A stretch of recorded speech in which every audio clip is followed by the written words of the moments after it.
Hey, welcome back to another Black City Coffee vlog. In this video, I'm going to answer a question from Mike. Thank you for the question.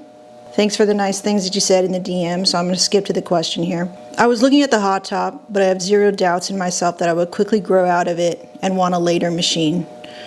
My question for you is, if you had to do it over again, would you have skipped over the Hottop? If not, would you have got a different roasting machine like the Alio to start with, or would you have taken a class with Mill City before even buying anything at all? Okay, a lot of questions in there. Generally, I get this question a lot, which is, if you had to do everything over again and if you knew what you knew now, what kind of machine would you get? What kind of training would you go through? Like, how would you start then if you knew everything that you knew now? So, this is a good question, and I get it all the time, and I try to answer it fully and completely at that time that I make these types of videos. So I'm going to just attempt to do that again, and I'm sure this will keep updating. So hang in there, okay? Before I break down kind of like what I think about it, I think it's always important to recognize that my opinion, my anecdotal evidence or opinion or perspective is just that, okay? I always try to preface this in all of my videos because this is not a how-to. I'm not a teacher. I'm not, particularly qualified. These are opinions, and I'm sharing my journey. And my intention with these videos are for you to glean what you can from them. Take what works for you. If you see something in one of my videos that sparks to take action in your own life and to make a decision for yourself that you can own, that's great. That's my intention. At the end of the day, like I told you, Mike, it's personal preference. It's how much money do you have? How much time do you want to commit? And all these sort of like personal variables that change all the time, okay? So I'm just going to speak from my own personal anecdotal experience with 4 years of roasting experience under my belt at home. Knowing what I know now, I didn't know that I was going to just be a hobbyist and sell coffee from home online. I didn't know that. That I was going to stick to that, With the market, I could see coffee as a plan C, not even a plan B, like a plan C, in terms of becoming a career, okay? And that is because with the knowledge that I know now and the person that I am now, coffee is a very difficult industry to get into, in that and it kind of depends on which industry you want to go to. Do you want to do roasting or do you want to do cafe? I'm just going to speak to you in terms of roasting, okay? Roasting, I think, is generally a little bit easier than cafe, just because everybody needs coffee and you don't necessarily have to build a brand. You just have to build credibility and reliability, and you could do that just with time. I think that comes with time. Cafe and stuff opens up dealing with the public, and something that I always disliked about that. I like to control as many variables as possible. So I'm just going to speak in terms of like roasting, being a roaster, because those are two different businesses, okay? Cafe and roastery is two different businesses. Some people do both. If I was just going to be a hobbyist, I would have waited for something easier to do at home. So this is a very I set up the camera here so I could show you as I talk about this subject how monstrous this thing is in a home. This is tiny in a business, but in a home where you have limited space and it's your home, we already have one business running out of here, okay?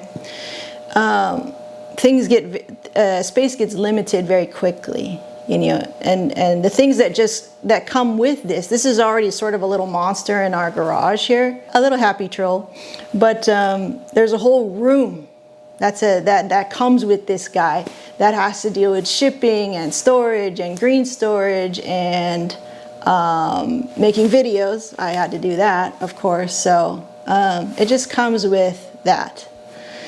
So knowing what I know now, I don't think there's a problem with the Hottop in terms of money. But if I knew I was just going to be a hobbyist, I was still going to be nerdy like you, Mike, and go full force into it, I think an Aleo bullet would have been a nice choice. But honestly, just because I didn't like the look of the Aleo bullet and how I would still need to vent smoke in such a way. And there's the cooling element too that I didn't particularly like about the Aleo bullet. And again, these are all personal preferences, but I think I would try to find an electrical machine. I could just plug it in. Finding something that has the most minimal smoke or venting situation. So something that I could easily like vent through a window or something. You know, I cut a hole in our wall here to vent out. So I just would have found something that could roast at least 1 kilo or a pound. At least a pound, because you sell bags by 12-ounce bags, right? Or what I did in the beginning was a pound. So this capacity, I think, is right. 2.2 pounds is right. I would try to find this capacity, and I would hold out for the machine. Like one of my friends has the Kaleido. That looks really cool. That has a nice design. I don't know everything about it, but I would go electric, honestly, if I was going to stay within the hobby realm. And I wasn't going to keep playing with my emotions. Am I going to take this commercial or not? Like, if I was just like, I'm going to be a hobbyist, but I'm going to be a damn good hobbyist, I would like to go electric. Maybe like, what are those? Like those air roasters? I wouldn't mind going that way. I think now, looking back, I had a sort of dogmatic, purist energy going into like what kind of machine I was going to get, how I was going to do it. And fine, you know, like that's just how I approached things before, and it got me to this point, so I'm not like regretting it or anything. But you're asking me the question, what would I do now? What would I do then if I knew what I knew now? I wouldn't be too attached to the machine, because I would tell myself I'm not after how the machine is particularly. I would be after the flavors that I could create, like what would be my daily experience or my regular experience with this roaster. And I would balance functionality with looks, of course. I'm still sort of like, you know, a sucker for things that are aesthetically pleasing, and a way something works. I would still try to find a machine that has a high level of support and customer service. So I wouldn't go for a machine that like nobody knows how to fix, you know, or the parts are so freaking hard to find or some shit like that, right? So I would try to make my life as easy as possible, right? Because it's a hobby too. Like, I mean, you would want to do that anyway, I would think. I would be just a little bit more refined with my goals in terms of looking for a machine. Like, how do you clean it? What's the energy source? Is that easy to access? What is the smoke situation? Is that annoying? Like, what's that about? I want the easiest one. and one without altering my home too much. If I'm going to do it out of my home, like, I got to worry about a hole in our wall at the end of the day. The noise, how it's built, for sure, like construction. Like I said, you know, customer service, parts, reliability. What kind of flavors does this machine favor? I check all those boxes with the Mill City Roaster. All of those boxes. I check them all except for probably like the cost and maybe like ease of setup. So we have to worry about the venting situation. You have to worry about power a little bit. and then space, and then fuel. Like, unfortunately, just the way the house is set up, like we didn't have access to our natural gas port, which we have a natural gas port in this house, but I don't have access to it because just the way that we sort of set up the house. So I have to get a 20-gallon propane tank and use that. And when I run out, I got to go get some. And then if the store doesn't have any in stock, then I have to go hunt for one. And that's so annoying, the times that I have to go do that. So I'd rather just be hooked into a consistent power source. And that's why I would say, I would be like, you know what, even though natural gas gives me a lot of power, and I always talk about that the Mill City Roaster gives me a lot of power. If I knew I was going to be a hobbyist, I would just be like, I'll just go with electric and pay for it on the electric. And since I have no experience with that, I'd be like, hopefully it's not a huge power suck, you know, because we run a lot of power out of this house in general, just because we have another business in here, a full-fledged business. So I don't know what I want to do that or not. I don't know. That'd be kind of like, I'm leaning towards electric, but I know that in the end, like, I like having a lot of power, but I don't know. I'd have to parse that out. But those would be the questions that I would be asking myself. Like, what's my regular, typical daily use or regular time use going to be? Like, what's the experience, you know?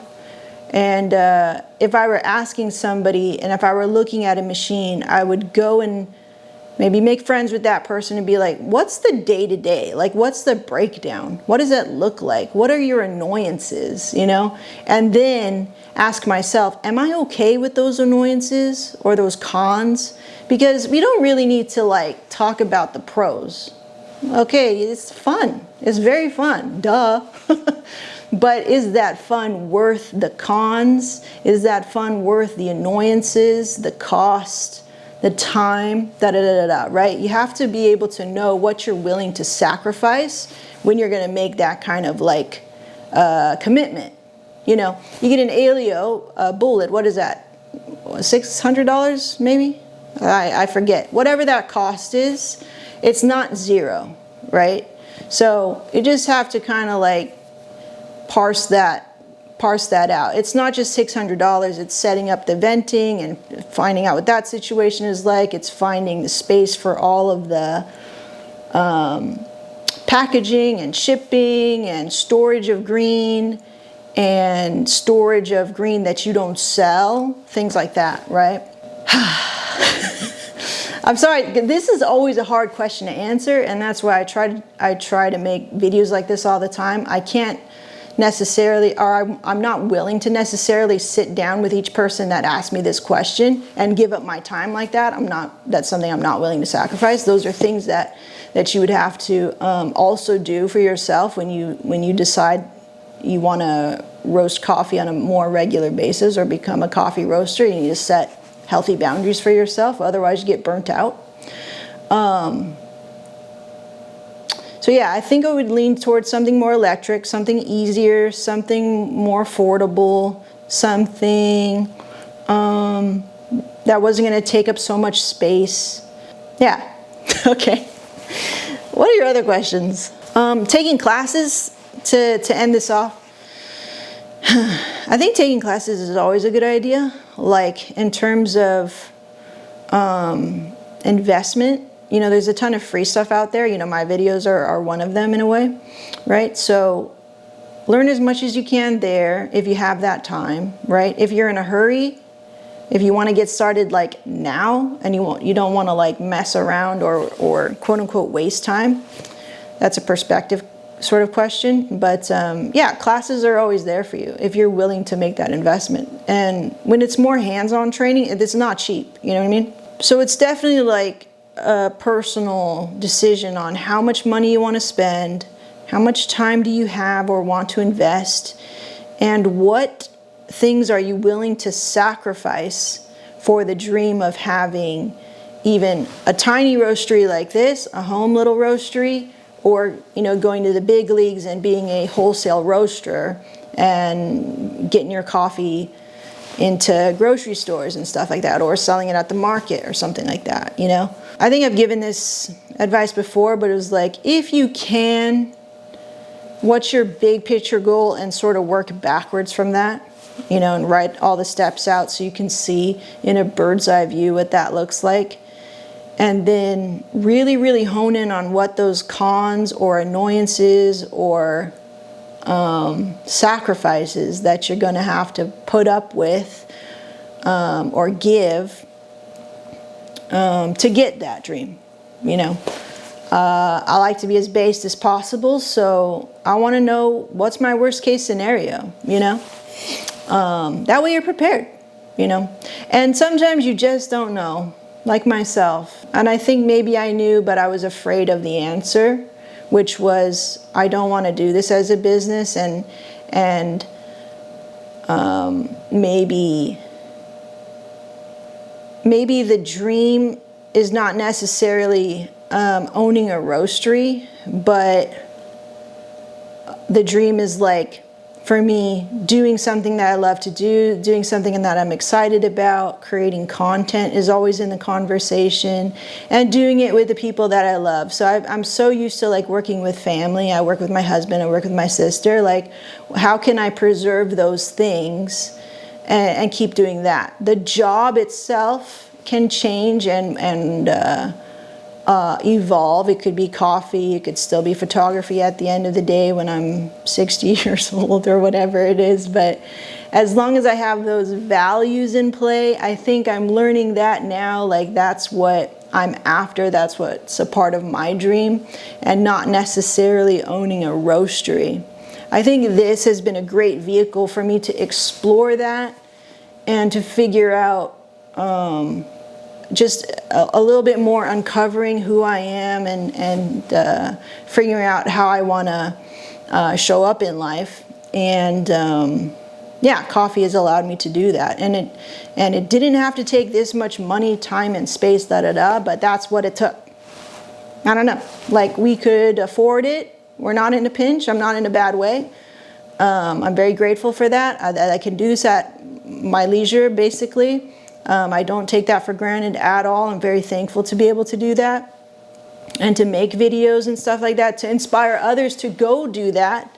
There's two women in mind, Dahlia Coffee and Genesis Coffee Roasters, who, these women are freaking killing it, and they told me that they watched the videos and were inspired and just freaking took it to the moon. So, like, that's dope. Like, I'm thankfully a part of their story in a tiny way, and I mean 100% they did it themselves, but just to hear that was so nice, you know, and that gives me so much joy that I'm okay. Like, oh, I see now that it's not really my dream to do a roastery. It's more like, oh, here's another vehicle to express the things that I love to do, and to meet really great people and connect with the type of people that I want to connect with in life. And coffee happens to be just a common denominator. So that's the best that I could give, Mike, on this subject. I don't know if that helped you. I really hope it did. But, you know, if I had to get on the phone with everybody who had this question in my DMs, yeah, I wouldn't have any time for my own stuff. So I do these videos, and I'm sure I'll do it again, and maybe I'll change my answer. But I would say that this one is pretty different than the other videos, if you find those other videos in the Q&As and stuff. So hopefully that gave you a little bit more insight into how 4 years of roasting now has affected my thinking and my perspective on what kind of machine I should get, and how should I start, and what kind of classes do I need to go to, and stuff like that. But yeah, follow-up stuff, for sure, hit me up in the DMs, and if I need to make a follow-up video, or if I can hit you up in the DM, I will. Okay, so good things. I'll see you in the next one. Bye.